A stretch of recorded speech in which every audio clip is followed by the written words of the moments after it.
L'Assemblée des communautés de France, l'ADCF, propose une série de tutoriels vidéo pour accompagner les intercommunalités sur les questions qui se posent à elles dans un contexte qui est marqué par de nombreuses évolutions, et ceci tant en milieu urbain que rural. Alors, ces vidéos sont réalisées en partenariat avec le cabinet Lordo et Associés et avec les moyens techniques du réseau Ideal Connaissance. L'idée est d'avoir une vidéo pour une question en particulier, et nous vous proposons ici un point sur différents scénarios qui permettent d'envisager l'exercice des compétences après une fusion ou une extension de périmètre sur un nouveau grand périmètre et de savoir comment territorialiser ces compétences-là. Alors, lorsque vous avez une fusion à gérer, il y a toute une série de règles à connaître sur l'harmonisation des compétences obligatoires, optionnelles ou facultatives, avec des impacts variés sur les syndicats, avec toute une série de manières d'anticiper ou au contraire de retarder ces prises ou extensions de compétences. Sur ces points, qu'il est nécessaire de connaître avant de regarder ce tutoriel en réalité, nous vous renvoyons vers les tutoriels faits par la DCF avec le cabinet Lordo et Associés et les moyens d'Ideal Connaissance en matière de compétences et en matière d'impact de syndicats. Il y en a deux, impact sur les syndicats de manière générale et syndicats en matière d'eau potable et d'assainissement. Donc, ces trois tutoriels, à commencer par celui donc sur l'essor des compétences en cas de fusion, sont un préalable avant d'avoir le courage d'attaquer le tutoriel que vous êtes en train de voir maintenant. Si vous êtes encore avec nous, c'est que vous avez déjà vu tous ces tutoriels, bravo, on admire votre courage. On va éprouver un peu plus ce courage en abordant maintenant des choses très compliquées et qui en plus sont à prendre en compte en fonction du fait qu'il y a toute une série d'autres compétences qui vont arriver à la charge des communautés, zone d'activité économique, action de développement économique, gens du voyage, déchets ménagers, 2017, 2017 PLU mais avec un droit d'option, 2018 gestion des lieux et milieux aquatiques et prévention des inondations, 2020 au plus tard, eau et assainissement. Bien. Une fois qu'on a vu quel était le sort des compétences, comment on allait s'en sortir, quel était l'impact sur les syndicats, il arrive qu'il y ait un débat entre communes et communautés, notamment entre communautés fusionnant, sur le sort des compétences. C'est le grand classique. Enfin, il n'y a pas quasiment une fusion de communautés où il n'y ait pas un débat sur celle des communautés qui gèrent la petite enfance, le périscolaire, le scolaire, et ceux qui ne le gèrent pas et ne veulent surtout pas en entendre parler. Il n'y a pas de communauté fusionnant où il n'y ait pas un débat sur l'extension ou non de la prise de compétences, par exemple, voirie pour citer un sujet qui n'est pas forcément le plus simple. Et donc, ces débats qui peuvent être passionnants, qui peuvent être extrêmement riches, peuvent être également clivants. Et donc, très souvent, apparaissent à ce moment-là toute une série d'outils à étudier pour trouver des solutions opérationnelles. Sur ce point, d'ailleurs, en général, il y a 3 temps de la valse.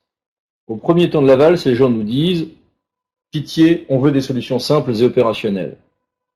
Au deuxième temps de la valse, les gens découvrent que finalement, il y a une solution qui est parfaite pour leur territoire, mais celle-ci est complexe. Et retenons bien qu'il ne faut pas oublier le troisième temps de la valse, pour paraphraser Brel, à savoir revenir à des choses simples. Très souvent, lors d'une fusion, on voit des territoires où on s'est mis d'accord sur des solutions un brin compliquées dans 2 ou 3 champs de compétences.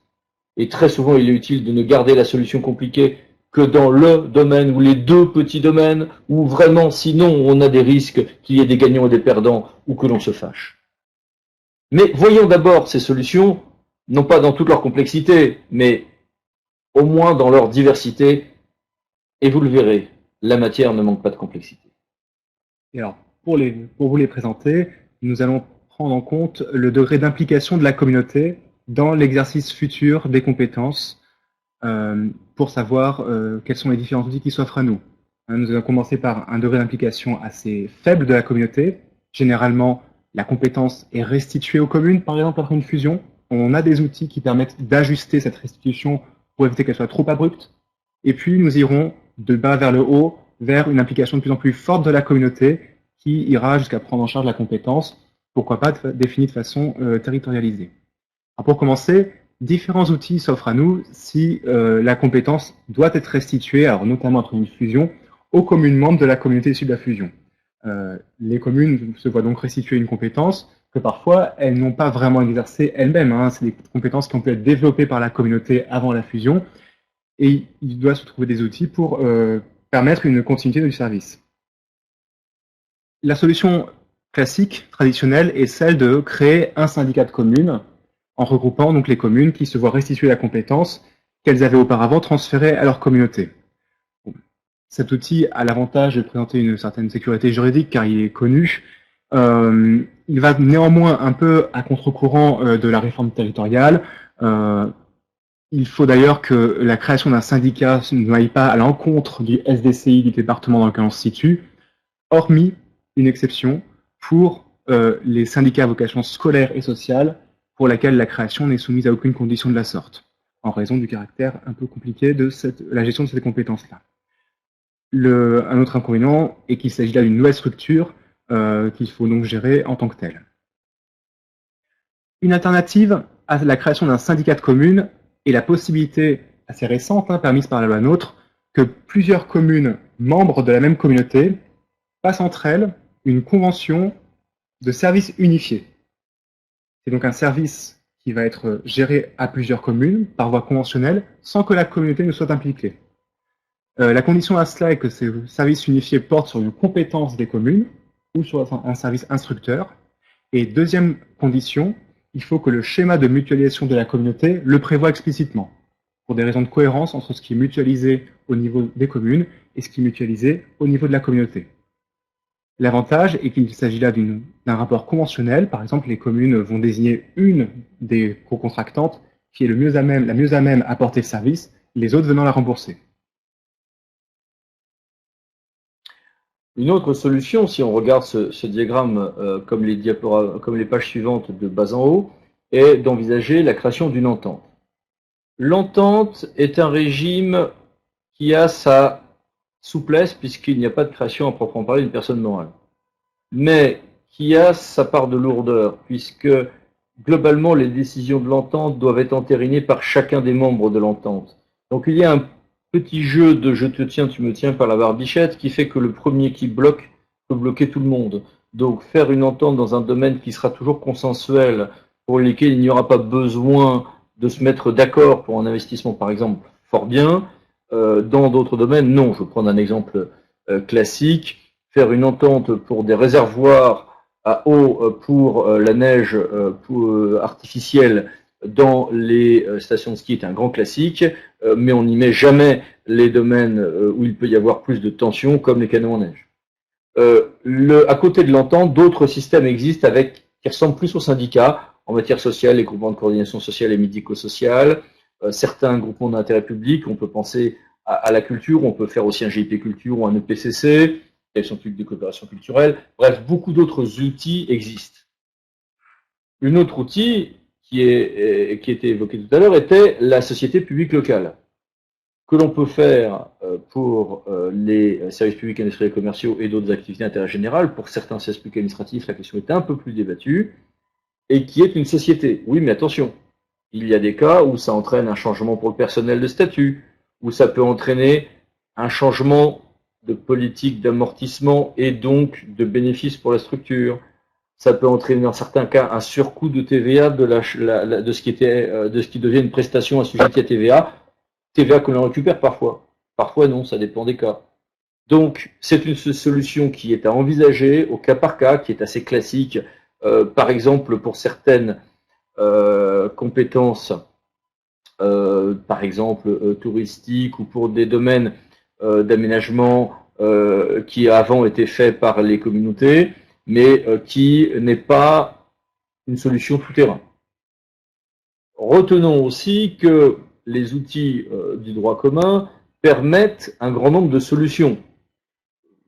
Parfois, on a tout simplement une commune qui se retrouve à bénéficier de services de la communauté voisine par mise à disposition d'agents tout simplement de la loi de 84 ou tout simplement par parfois des prestations de services de l'article 52.14.16.1.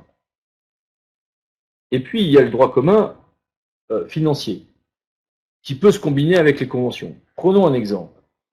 On a la possibilité d'avoir une compétence qui est rétrocédée aux communes et qui donnera lieu à un fonds de concours ou qui donnera lieu à un recalcul de l'attribution de compensation et un petit peu de sous via la dotation de solidarité communautaire, qui n'est quand même pas manipulée n'importe comment, il y a comme des règles, pour redonner un petit peu de sous aux communes qui récupèrent la compétence qui avant était gérée certes par la fiscalité locale qui est recalculée par l'attribution de compensation, mais un petit peu aussi par la DGF. Mais ceci dit, on peut aboutir à des choses aussi assez complexes. Je connais un cas d'un territoire où une compétence, il y avait un débat sur une compétence restauration, et finalement la compétence était prise sur tout le territoire, mais pour les communes qui ne voulaient pas que cette compétence soit transférée, on a redonné aux communes concernées, il y en a plusieurs, la compétence via des conventions de type 52.16.7.1 ou 52.14.16.1 du CGCT. Il y a parfois même plus.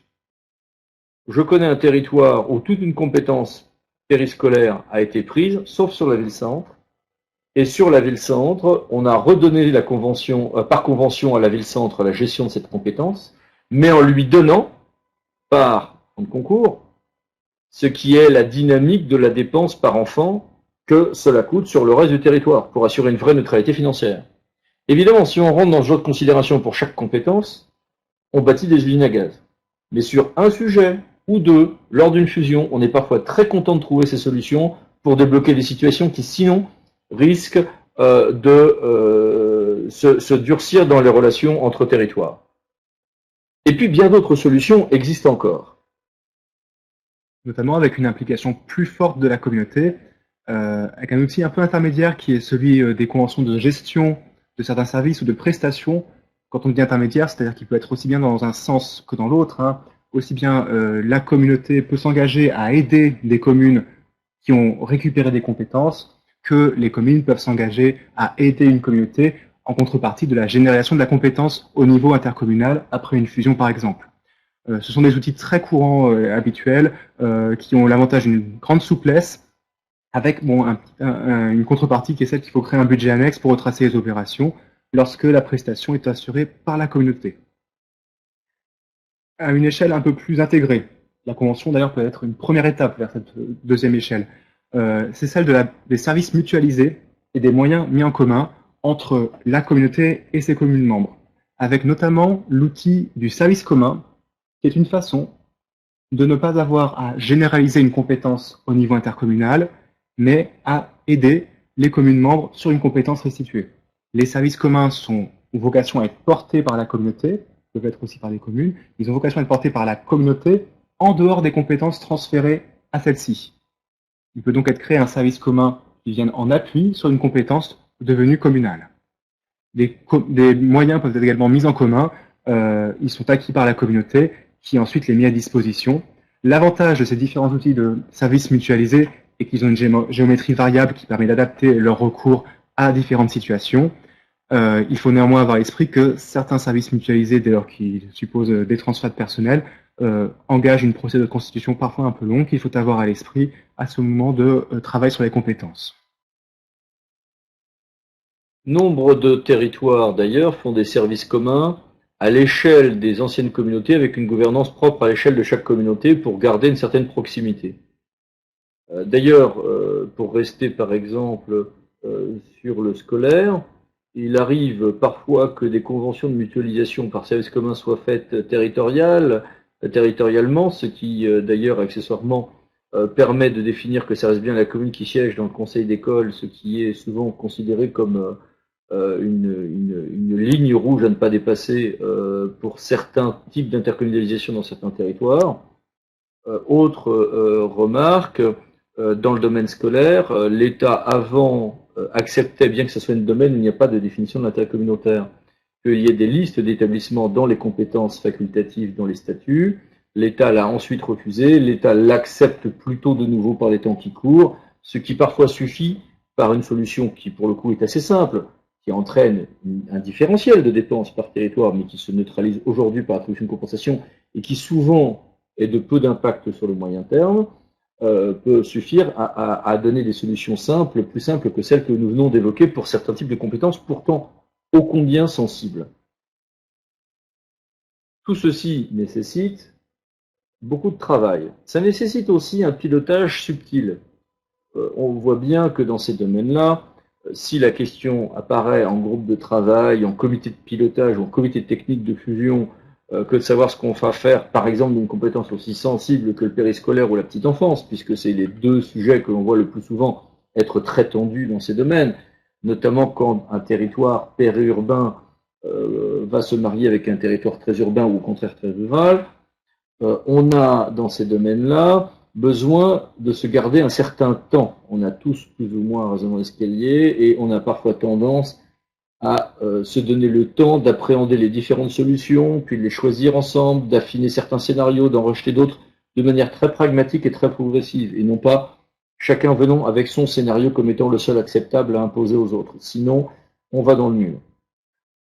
Et tout ceci se fait nécessairement avec la checklist habituelle en matière de biens, de contrats, de personnel, d'harmonisation pas des tarifs, d'impact sur les syndicats et autres, qui peuvent dans certains cas être un paramètre majeur de résolution des difficultés ou au contraire des difficultés supplémentaires à prendre en compte, mais qui de toute manière consiste en forme ensemble un travail qui doit être accompli, mais là aussi étape par étape, scénario par scénario.